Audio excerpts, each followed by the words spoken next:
Monsieur le ministre de la Réconciliation nationale et de la cohésion sociale, Monsieur le ministre de la Justice, garde des Sceaux et des droits humains, Monsieur le ministre de la Communication, porte-parole du gouvernement, Monsieur le ministre de l'Administration du territoire, de la décentralisation et de la bonne gouvernance, Monsieur le ministre de la Sécurité publique et de l'immigration, Mesdames et Messieurs les directeurs généraux et les directeurs techniques, chers confrères, nous sommes ici dans le cadre des activités de gouvernement. Le gouvernement s'est engagé à faire la lumière sur tous les événements qui se passent au pays. Vous aurez chacun à poser une seule question. Au nom des membres du gouvernement ici présents, je voudrais vous remercier d'avoir répondu présent à notre invitation. Et c'est un rituel qui a été donc mis de longue date. Et nous nous y plions donc aujourd'hui. Et c'est un moment aussi particulier parce qu'il s'agit de faire un échange entre vous et nous sur un certain nombre de questions. Donc nous allons essayer d'avoir le plus de liberté possible. Il n'y a pas seulement une seule question. Si certains ont des éclairages, je pense qu'on pourra y revenir. Nous allons donc essayer de recadrer un peu l'actualité qui fera l'objet des différents débats d'aujourd'hui. C'est principalement lié aux mesures qui ont été prises après donc ces événements insurrectionnels du 20. Il y a eu plusieurs communications, dont celle du chef du gouvernement. Et depuis lors, un certain nombre d'activités, d'actions ont été réalisées. Il est donc important que le public puisse être tenu informé et que différentes questions puissent arriver. Nous souhaiterions ne pas trop sortir du débat, puisque chaque ministre ici a un portefeuille précis. Même étant aussi porte-parole du gouvernement, nous avons aussi un certain nombre d'éléments sur lesquels on a des précisions, d'autres qui peut-être n'ont pas encore la maturité pour cela. Et donc, la volonté du gouvernement, c'est de répondre sur des faits qui ont été vraiment analysés, vérifiés, et être vraiment dans la vérité de ce qui doit être dit. Et c'est pour ça que nous prenons le temps de l'analyse avant de répondre. Voilà, sur ces donc propos introductifs, je vais donc passer la parole à quelques membres du gouvernement qui vont nous faire un peu l'état des lieux de l'avancement de ces dossiers, notamment au niveau judiciaire ou administratif, pour ceux qui souhaiteront prendre la parole. Et juste après, nous allons passer aux questions-réponses. Donc ensuite, donc, ça va être organisé, on va essayer d'être très organisé à travers des demandes de parole qu'on va donner. Et vous, dans le cadre de vos questions, soyez concis, directs, et dites à qui est adressée la question. Bien évidemment, une question par prise de parole, ça nous facilitera également. Nous allons commencer ensuite par peut-être 5 questionnaires, et ensuite verrons si toutes les questions ne sont pas prises en compte pour aller plus loin. Voilà, donc sur ce, je vais donc passer la parole d'abord au garde des Sceaux, ministre de la Justice, qui va donc nous présenter la situation qu'il veut partager avec nous ici. Et ensuite, on passera la parole aux autres ministres qui veulent bien parler. Monsieur le ministre, vous avez la parole. Merci, monsieur le ministre. Notre pays, le Tchad, le 20 octobre 2022, a connu des événements assez douloureux. Assez douloureux en ce sens que nous avons connu une insurrection qui a tenté de renverser le régime et qui a naturellement et malheureusement causé beaucoup de morts. Nous en avons dénombré une 50aine. Il y a eu beaucoup d'arrestations, de blessés. Et donc, en ce qui concerne le département de la justice, nous fondons sur le décret 13 instaurant l'état d'urgence. Nous avons pris un arrêté pour ouvrir des enquêtes liées aux événements, et notamment dans les 5 villes, à savoir N'Djamena, Moundou, Koumra et Doba. Les procureurs des républiques de ces villes que je viens de citer ont été instruits à l'instant d'ouvrir des enquêtes. Ces enquêtes judiciaires devaient ordonner des poursuites à l'encontre de toutes les personnes civiles et militaires qui sont impliquées dans ces événements malheureux qui ont eu lieu dans notre pays. Et donc, ces procureurs de la République, les procureurs d'instance, chacun dans la ville citée, ont ouvert des enquêtes judiciaires. Et ils sont en train d'y travailler. C'est un travail de longue haleine qui ne se termine pas en quelques jours. Cela prendra beaucoup de temps. Vous savez également que les jours de l'insurrection, les forces de défense et de sécurité ont procédé à l'arrestation de beaucoup d'insurgés. Ces insurgés, très nombreux, ont été transférés à la prison de Korotoro. Et pour faire face à cette situation judiciaire, j'ai commis une mission composée des officiers de police judiciaire, des procureurs et des juges, présidents de tribunal et des chefs de cabinet d'instruction. Ils se sont rendus à Korotoro où ils ont pu auditionner 621 personnes liées aux événements du 20 octobre. Sur les 621 personnes auditionnées, ils ont trouvé des mineurs, 83 en tout, dont une personne, un enfant de moins de 12 ans. La jurisprudence dans notre pays dit qu'un enfant de moins de 12 ans n'est responsable en rien. Et donc cet enfant a été ramené avec la mission et confié depuis avant-hier à ses parents. Et donc il reste 82 mineurs qui ont été mis à la disposition du juge des enfants. Ensuite, parmi les 621 personnes auditionnées, il y a 401 personnes dont l'audition a conclu à un flagrant délit, et les dossiers de toutes ces 401 personnes ont été transmis au parquet d'instance de N'Djamena qui devra examiner leur situation et d'en décider. Ensuite, il y a 137 personnes dont le cas paraît plus sérieux sur le plan judiciaire, j'entends. Et donc ceux-là ont été confiés au cabinet d'instruction pour approfondir et connaître davantage leur situation. Je disais à l'entame de mon propos que ces personnes, les 621, ont été auditionnées d'abord par les officiers de police judiciaire.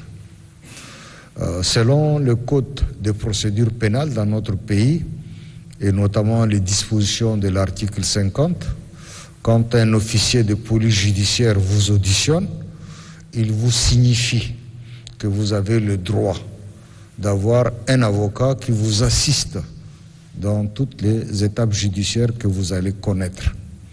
Si vous avez besoin d'être accompagné et assisté d'un avocat, vous le signifiez à l'officier de police judiciaire qui le note dans son PV. Si vous dites non, moi je n'ai pas les moyens de m'octroyer les services, n'est-ce pas, d'un avocat, vous le signifiez également Et donc ça, ce sont des droits reconnus à chaque citoyen, à chaque prévenu, pour qu'il puisse se faire assister par un avocat s'il le désire. Donc voilà à peu près la situation judiciaire que nous sommes en train de suivre et jusqu'à ce qu'il y ait dénouement définitif de cette affaire. Voilà, Monsieur le ministre, ce que, à l'entame de mon propos, je tenais à dire, à porter à la connaissance des hommes des médias, et naturellement, je me tiens à leur disposition pour pouvoir apporter des éléments de réponse s'ils me posent des questions. Merci. Merci, Monsieur le ministre. Donc là, c'est l'évolution de la situation judiciaire. Le dossier, comme on l'a dit déjà dès les premiers jours, est d'abord judiciaire. Il y a eu des mesures qui ont été prises, sécuritaires, administratives. On aura peut-être l'occasion d'y revenir. On va essayer de commencer par peut-être une liste de 5 questions par rapport à la présentation de l'évolution de la situation, notamment judiciaire, et les détails qui viennent d'être fournis, ou d'autres questions qui éventuellement pourraient également arriver. Merci, Monsieur le ministre. Balikaya, je vous pose une question pour le compte de l'agence France-Presse au Tchad. Dans une interview il y a 2 jours, le leader du transformateur accuse le gouvernement d'exécution extrajudiciaire et de crimes contre l'humanité. Que répondez-vous? Merci, Monsieur le ministre. C'est Ahmadou Abbas de la télévision nationale. Monsieur le ministre, le vivre ensemble a été menacé après les événements du 20 octobre dernier. Alors, quelles sont les mesures prises par le gouvernement pour le maintien du tissu social? السلام عليكم. طبعا سعادة الوزير، سؤالي موجه لوزير الإعلام. يعني أنت كان لك في تصريح سابق قلت إنه المظاهرات اللي بقت دي هي حرب ومجزرة ممنهجة ومخططة، ووزير العدل هسه قال حاليا في ناس يعني مسجونين قاعدين. طيب هل قدرتوا توصلوا للعقل المدبر للأحداث اللي وصفتها بالتخريبية؟ Monsieur le ministre de l'administration du territoire, quel est le sort réservé aux partis politiques suspendus suite à l'événement du 20 octobre? Bonjour à tous, je suis Blaise Dariuston, journaliste correspondant de la radio internationale allemande et la BBC. Je pose cette question à tous les membres du gouvernement. Dans la foulée de ces événements au soir, le Premier ministre de transition, Salih Kebzabou, a avancé un bilan d'une 50aine de morts. À ce jour, combien de personnes ont trouvé la mort lors de ces événements? On a déjà 5 questions, donc on va essayer déjà d'y répondre et on fera un autre tour de table ensuite. Bon, pour la première question, je crois que le garde des Sceaux va peut-être me compléter, mais bon, vous avez parlé de la déclaration qui est faite par le leader des transformateurs étant là où il est et qu'il y aurait des exécutions extrajudiciaires. Comme vous le savez, il y a donc une enquête qui est en cours. Le gouvernement a même accepté l'idée, le principe d'une enquête internationale. Alors s'il y a des éléments, nous, on a bien évidemment dès le départ dit que toutes les responsabilités seront situées. Donc s'il y a des éléments probants d'un certain nombre de dérives, on n'attend qu'à voir, à écouter. La justice, c'est aussi le principe du contradictoire. Donc sur ça, des déclarations politiques, il y en aura beaucoup encore. On parle de milliers de gens et on a été un petit peu étonné que, sans vérifier, un certain nombre de médias reprennent par principe juste de perroquet.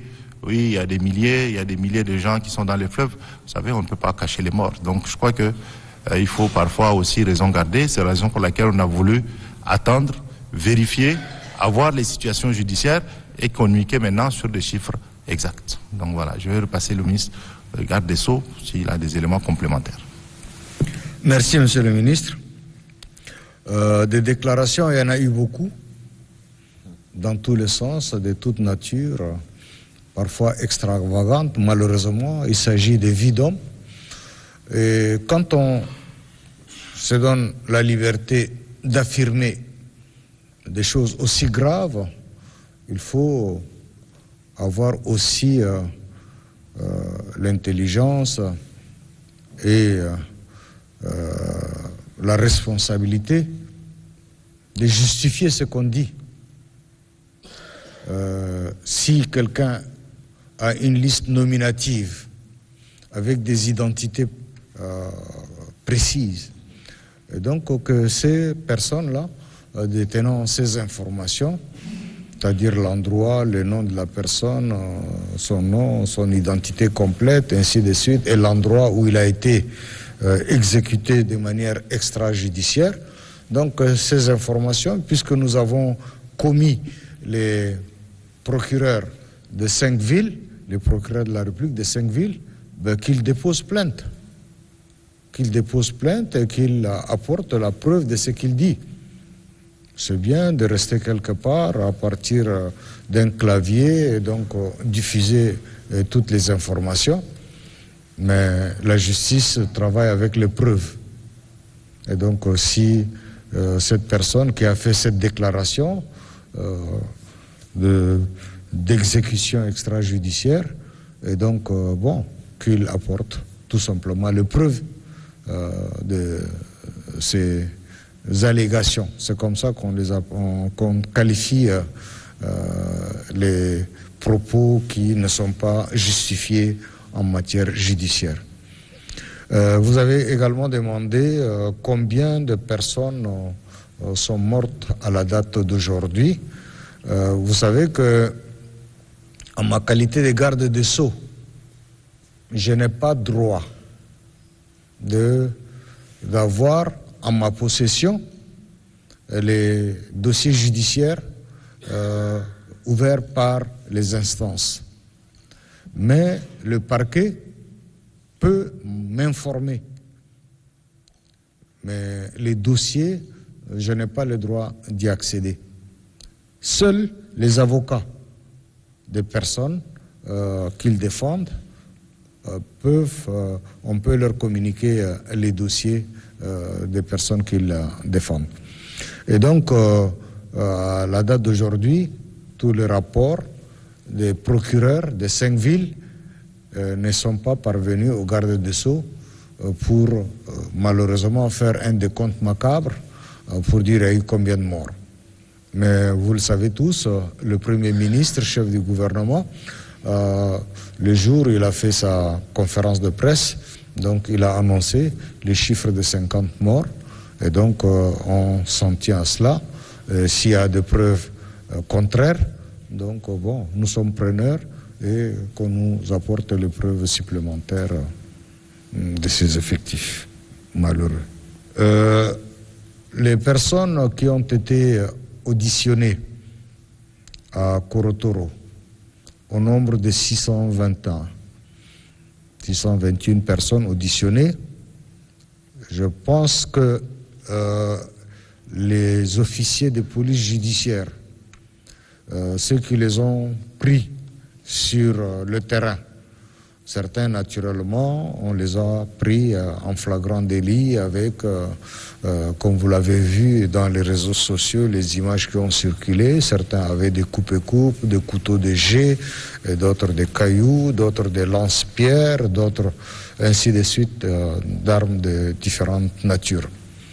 Sur le terrain, par exemple, au CSP numéro 9, les insurgés qui ont attaqué ce commissariat, ils ont pris 2 armes FAMAS de la police.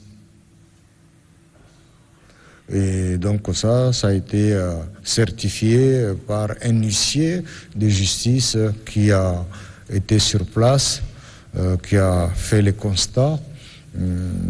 Les personnes qui ont été tuées sur place, les officiers de police qui ont été, ou les gardiens de paix qui ont été tués sur place, les armes arrachées, les voitures brûlées, et ainsi de suite. Et donc, Mais les personnes qui ont commis ces actes-là sont-ils parmi les 621 personnes ou ont-ils disparu dans la nature? Je ne pourrais vous le dire à l'étape où je suis. Donc voilà les éléments de réponse que je peux vous donner. Mais dans tous les cas, même si pendant l'audition, ils ont trouvé sur eux les armes, moi, en tant que garde des Sceaux, je n'ai pas accès au dossier en ce moment. Et je ne peux pas vous dire, vous confirmer ou infirmer ce qui est écrit dans les dossiers. Ça, c'est la loi qui m'en empêche. On va passer maintenant à la question liée au vivre ensemble. Monsieur le ministre de la Réconciliation. Permettez-moi, monsieur le ministre, quand même de réagir déjà en tant que membre du gouvernement sur la question des exécutions extrajudiciaires. Nous sommes quand même un pays de droit reconnu partout. Nous respectons les droits de l'homme. Et je crois que ce genre d'arguments fallacieux n'aident pas le vivre ensemble, justement. Et ça peut susciter des déchirures inutiles dans notre société. C'est vrai que le ministère de la Réconciliation nationale et de la cohésion sociale n'a pas beaucoup réagi durant cette période. Non pas parce que nous n'avons pas voulu réagir, mais parce que pour entamer un dialogue, encore faut-il que les portes du dialogue s'ouvrent à vous. Je pense que à la sortie des événements du 20 octobre, les portes du dialogue étaient verrouillées. Et c'est en ce moment que, après l'apaisement et après le retour au calme, à la sécurité et à la sérénité, le dialogue peut être entamé. Pourquoi le dialogue? Parce que ni la violence, ni la répression policière ne peuvent être une solution. Seul le dialogue, seule l'entame du dialogue peut nous faire sortir le pays des déchirures qui s'annoncent, des divisions qui s'annoncent. Les événements du 20 octobre, il ne faut pas les banaliser. Ce sont des véritables événements qui ont été savamment préparés et qui ont failli mettre à mal le socle de la République et celle de la nation tchadienne. Nous sommes dans la réflexion. Réflexion qui nous sont guidées par les plus hautes autorités de l'État pour pouvoir réenclencher le dialogue dans notre société. Une large campagne de sensibilisation, de discussion, d'échange sera entamée par le ministère dont j'ai la charge. Et je profite de cette conférence de presse pour lancer un appel aux forces vives de la nation. Nous n'avons pas un plan B pour le Tchad. Nous n'avons qu'un seul pays. Il ne faut pas que notre pays bascule dans cette violence inutile. Il y a, quelqu'un disait, le nombre de morts. Il y a eu trop de morts pour rien. Quel que soit le nombre, 2, 3, 10, 20 ou plus, ce sont des morts en trop.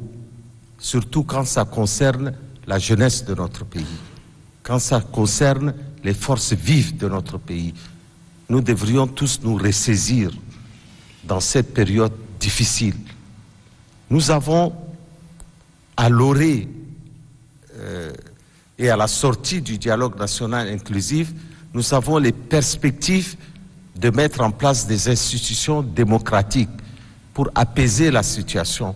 Nous devrions organiser des élections libres et transparentes. Ces élections ont besoin d'apaisement. Ces élections ont besoin de périodes de dialogue, ont besoin que les Tchadiens retrouvent le consensus pour aller à des élections libres et transparentes.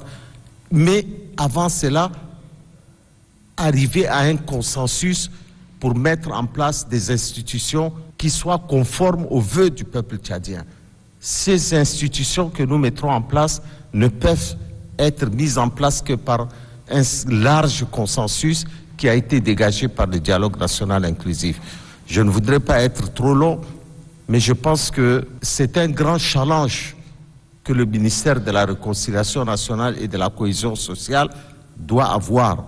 Cette cohésion sociale va au-delà des événements du 20 octobre et doit toucher tous les conflits intercommunautaires, doit toucher aussi aux colères, aux frustrations dans notre société.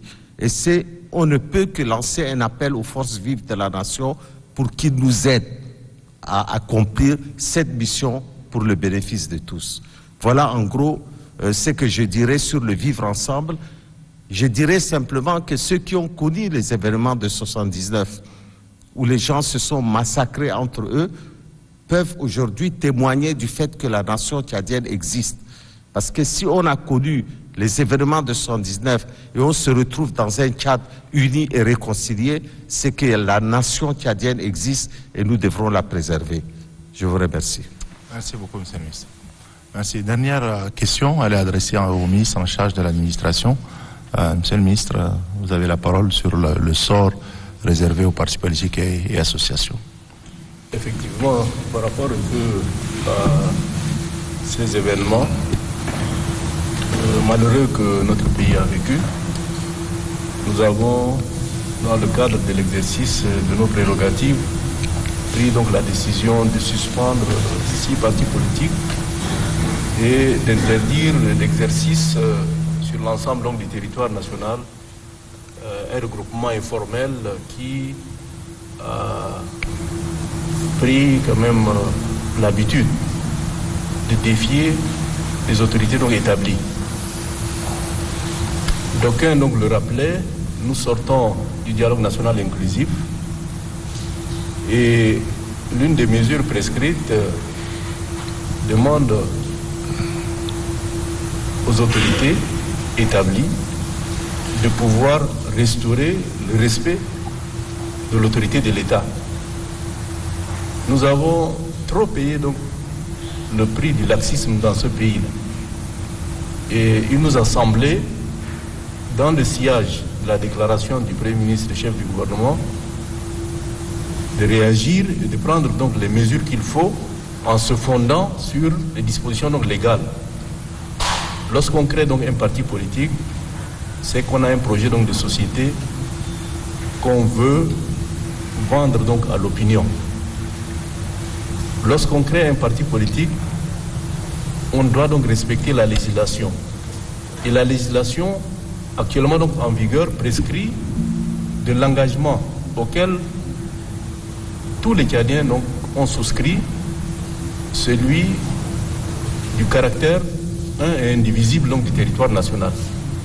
Vous avez dû certainement remarquer que depuis un certain temps, d'aucuns, à travers des déclarations ostentatoires, essaient de laisser entrevoir la possibilité de fragmentation de l'État pour que nous puissions, si leurs désirs ne sont pas accomplis, parvenir à l'éclatement, à l'implosion du pays. Et c'est par rapport à toutes ces déclarations qui ont été autorisées en son temps que d'aucuns se sont autoproclamés des messies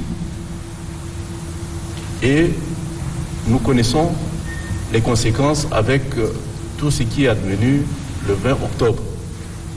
Et à notre qualité de gestionnaire des libertés, nous avons pris la mesure de suspendre ces partis politiques, ces associations qui défient l'autorité établie, et les démarches sont en cours pour établir les propos graves qu'ils ont eu à tenir afin de permettre à la Cour suprême de pouvoir parvenir à les dissoudre purement et simplement.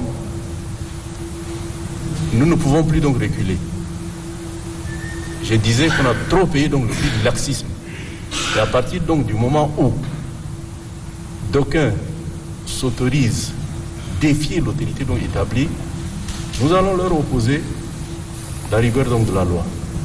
Voilà ce que je pourrais dire pour ce qui concerne la suite à réserver aux partis politiques qui ont été donc suspendus. D'aucuns ont estimé devoir se rétracter.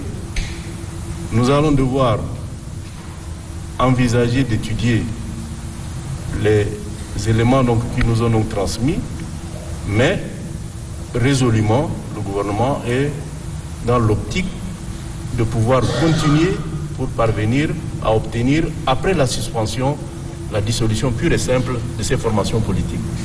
Merci. Merci, Monsieur le ministre. Donc, nous allons reprendre un autre tour de table, cette fois-ci également de 5 intervenants. Soyez direct et concis. Oui, monsieur Nemeth, là-bas. Merci beaucoup. Sébastien Nemeth de Radio France Internationale. Le principe d'une enquête internationale a été accepté par le Tchad. Est-ce qu'il est possible d'avoir des détails sur les contours de cette mission d'enquête internationale et également expliquer pour quelles raisons N'Djamena a accepté l'arrivée d'enquêteurs étrangers sur son sol? Merci. Moi, c'est Abakar Adam Diallo d'Info. J'ai des questions. La première question est adressée à monsieur... On va s'arrêter à une chacun, on verra ensuite, s'il vous plaît. Une question. Ok, j'ai une question à monsieur le ministre, porte-parole du gouvernement. Ma question, actuellement, le 15 pays membres du Conseil de paix et sécurité de l'Union africaine siègent pour statuer sur le rapport que le président de la Commission de l'Union africaine, Moussa Faki Mahamat, présente sur la situation au Tchad. Et selon une fuite de documents, ces rapports exigent ou demandent à ce que l'Union africaine sanctionne le gouvernement tchadien. Ma question, quels sont vos sentiments en tant que gouvernement actuellement? Et si les sanctions sont tombées, quelles sont les alternatives que le gouvernement possède pour les contrecarrer? Je vous remercie. Xavier Diagbara, Tchad 24.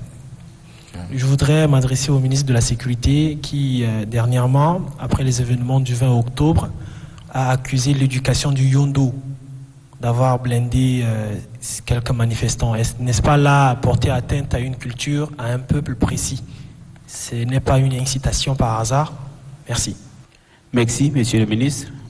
Moi, c'est Mbaye Naïsem Gédéon du journal À lui d'Info.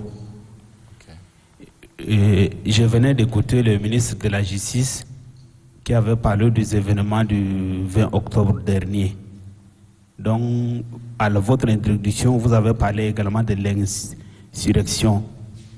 Et vous savez qu'au Tchad, la législation de 1967 avait adopté la peine de mort.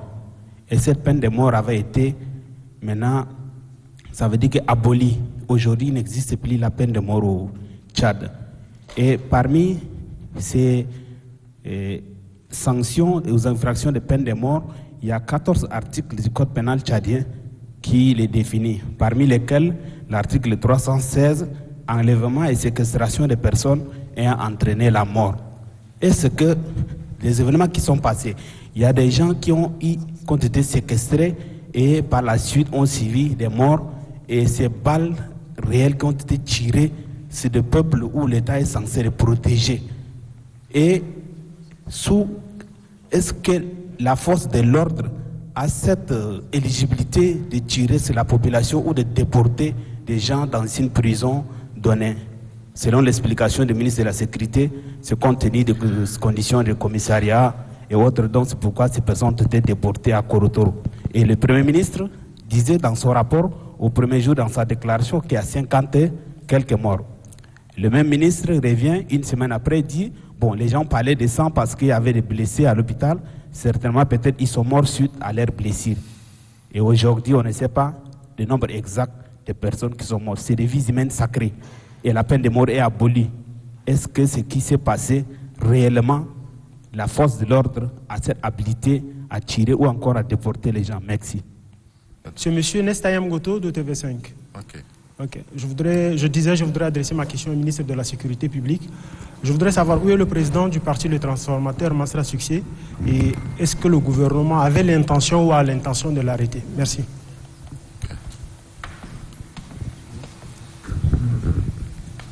Très bien. Merci. On va donc commencer par la question du principe de l'enquête internationale. Bon, déjà, comme vous le savez, le gouvernement a annoncé qu'il est d'accord sur le principe d'une enquête internationale. Et ça, c'est il y a cela quelques jours. Je pense que à ce niveau aujourd'hui, il est trop tôt de donner les détails d'une enquête qui n'a pas encore commencé et dont la formulation n'est pas encore finalisée. L'annonce a été faite pour donner la bonne foi du gouvernement, pour que la lumière soit faite et que toutes les responsabilités soient situées. Je crois que c'est ça le principe. Pour le reste, au moment opportun, je sais que les journalistes veulent très vite avoir les éléments, mais vous souffrez d'attendre que les éléments de détail soient faits et ils seront communiqués en temps opportun. Voilà, donc peut-être que je vais me faire compléter par le garde des Sceaux s'il a des éléments complémentaires sur ça. Comme je le disais tantôt, nous avons immédiatement le 22 octobre mis en place une commission judiciaire. Elle a entamé son enquête, son travail, et elle le poursuit sans relâche. Et bon, en son temps, elle va, les procureurs qui ont été requis pour faire ce travail vont communiquer le résultat de leur enquête. Et dans tous les cas, nous, au niveau de la justice, l'acceptation par le gouvernement de la mise en place d'une enquête internationale n'entame en rien, n'est-ce pas, le travail qui est fait par les magistrats, par les procureurs, donc de ces 5 villes. Donc ils continuent leur travail. Bon, maintenant, quand cette commission d'enquête internationale sera mise sur pied, elle avisera. Sur la deuxième question, qui est donc adressée à moi, sur la question du Conseil paix et sécurité, donc les 15 membres qui ont eu une réunion aujourd'hui. Donc bon, une fois de plus, c'est essayer d'avoir des éléments sur une réunion qui peut-être est encore pendante. Donc je ne peux pas d'ores et déjà une réunion de ce type. Et en réalité, en général, un communiqué final. Et c'est après qu'on a les éléments que les réactions peuvent venir. Sinon, le Tchad est membre de l'Union africaine. Et le Tchad a été déjà évalué dès la mise en place de la transition à travers une mission qui est venue de l'Union africaine, à travers également un envoyé spécial qui a été désigné et qui sont restés là avec au mois de mai des résultats qui sont sortis, qui démontrent que la situation du Tchad est une situation qui est exceptionnelle. Et le caractère exceptionnel vient du fait que justement il y a un chef d'État qui est décédé sur le front.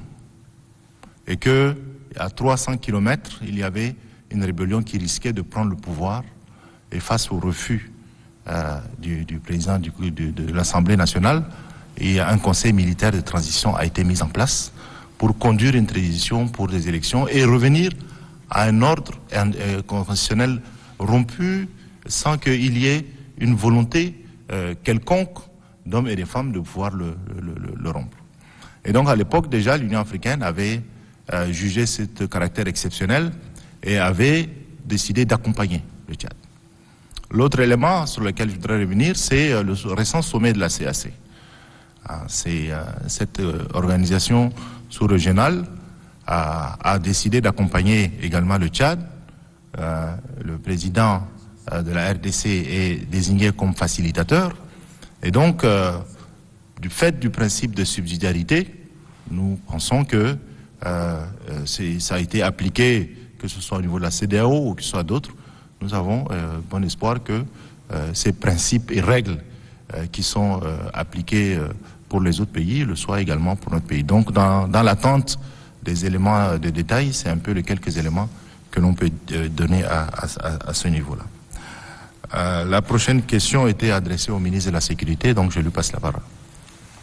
Elles sont toutefois deux. Je vais commencer d'abord par la première. Non, mais écoutez, d'abord, je n'ai pas accusé qui que ce soit. Il faut que ça soit très clair. Et le yondo, c'est un rite. Et avant que je ne prononce ce mot, je ne savais pas que c'était un rite en tant que tel. Je m'excuse si ça a frustré les pratiquants de ce rite. Mais ce qui est sûr, c'est qu'il y a des jeunes, ce que nous avons dit, c'est qu'il y a des jeunes initiés. Ça me dit que les initiés sont différents de la culture yondo. C'est les initiés qui vont au yondo, parce que j'ai des amis aussi après qui m'ont expliqué le sens profond du mot yondo. Mais ce qui est sûr, c'est que, soyez rassurés que ce que nous avons dit est vérifié, parce qu'il y a des jeunes qui ont été transférés de Delogon ici pour participer à cette insurrection. Et ces jeunes sont initiés, et soyez rassurés aussi qu'ils ont eu des potions, comme je l'ai dit, ce n'est pas du mensonge. Et voilà pourquoi ce mot yondo est sorti. Je ne sais pas si vous êtes satisfait. Voilà. La seconde question, je peux continuer. Voilà. Il y a un journaliste qui me demande où se trouve TV5, c'est bien ça? Vous demandez si je connais la position de Masra. Je vous renvoie la même question parce que je suis à sa recherche. si vous avez des informations après la... Bon, bref, non, très sincèrement, on n'a pas cherché à les chercher parce que, comme le ministre de la Justice l'a dit, jusqu'à là, il est innocent pour nous. Il y a une justice qui est là. La justice fera son travail. Et le jour où la justice l'accusera comme quoi qu'il a été accusé de ce dont on le reproche, c'est à la justice de le chercher. Moi, ma mission est terminée depuis le 20 parce que c'est le maintien de l'ordre. Et après, je ne cherche pas à savoir ce qui se passe. Je vous remercie. Merci, Monsieur le Ministre. Il y a aussi une question du journaliste Naluida. Bon, c'est vraiment une question parapluie, comme peut-être je te l'appelais, parce qu'elle a beaucoup d'éléments qui sont sous-jacents. Il parle des événements du 20, il parle de la peine de mort. Bon, la peine de mort, bien évidemment, est abolie. Elle avait été mise encore exceptionnellement pour le cas de tourisme, mais depuis lors, elle n'existe plus. Donc le Tchad maintient, et ça l'a été également, lors du dialogue national inclusif et souverain, affirmé que le Tchad n'a pas envie de revenir à ce qu'il y ait des éléments de peine de mort, y compris pour le terrorisme. Donc je crois qu'il n'y a pas d'amalgame entre la situation du 20 ou pas. Il y a aussi un certain nombre d'éléments, et j'en ai parlé avec un certain nombre de journalistes, il y a parfois des mots qu'on ne maîtrise pas et que tout bêtement on reprend par des échos. Et si vous connaissiez le sens du mot déportation, je ne pense pas que vous allez l'employer aussi facilement. Parce que c'est des mots qui appellent qui font encore frissonner des gens, hein, et des peuples. Et je ne pense pas qu'il faille, juste parce que certains l'ont utilisé pour des questions politiques ou politiciennes, et à dessein pour essayer justement de réveiller un certain nombre de mots historiques, mais il n'y a pas eu aucunement de déportation. La situation a été faite et nous sommes là pour l'expliquer. Le garde des Sceaux l'a bien dit. À l'époque, vous aviez des problèmes de contingence à travers également les violents Yémen qui étaient pleins. Fort heureusement, il n'y a plus cette grève, mais la grève persistait à l'époque. Les gens qui étaient arrêtés étaient dans ces violents et n'étaient pas jugés. Et donc, beaucoup de gens sont partis aller dans d'autres provinces. J'avais cité l'exemple des hôpitaux. Si vous avez des blessés et que l'hôpital ne peut pas les prendre, même si c'est à Moundou, même si c'est à Bardaï, vous les aurez amenés. Donc là, en l'occurrence, c'était aussi le fait juste de les amener pour... et par la suite, il y a eu donc cette mission judiciaire que le ministre a envoyée, qui a fait la lumière de la situation, et les détails ont été déjà donnés, et la procédure suit son cours. Maintenant, on ne peut pas aujourd'hui violer le secret de l'instruction et donner plus de détails que ce qui a été donné aujourd'hui, hein, souffrer du fait qu'on ne donne que les éléments dont on dispose et qui peuvent aussi l'être selon la loi. Nous aurons d'autres séances comme celle-ci au fur et à mesure de l'évolution de l'actualité, que ce soit du 20 ou autre. On a, je pense, déjà là passé un temps assez intéressant ensemble sur des questions qui étaient, à mon avis, répondues par tous les membres du gouvernement ici présents. Et donc, je souhaiterais réellement clore cet échange, mais qu'on va pérenniser, rassurer, avec aussi d'autres membres du gouvernement sur des questions notamment liées au dialogue, sur la mise en œuvre du programme politique du gouvernement. Toutes ces questions, on verra le séquençage que l'on fera pour que nous retrouvions régulièrement. Donc je n'ai plus qu'à vous remercier, mesdames et messieurs les journalistes, pour votre présence, pour vos questions pertinentes, et demander à ce qu'on puisse se retrouver une autre fois. Merci de votre attention. Merci.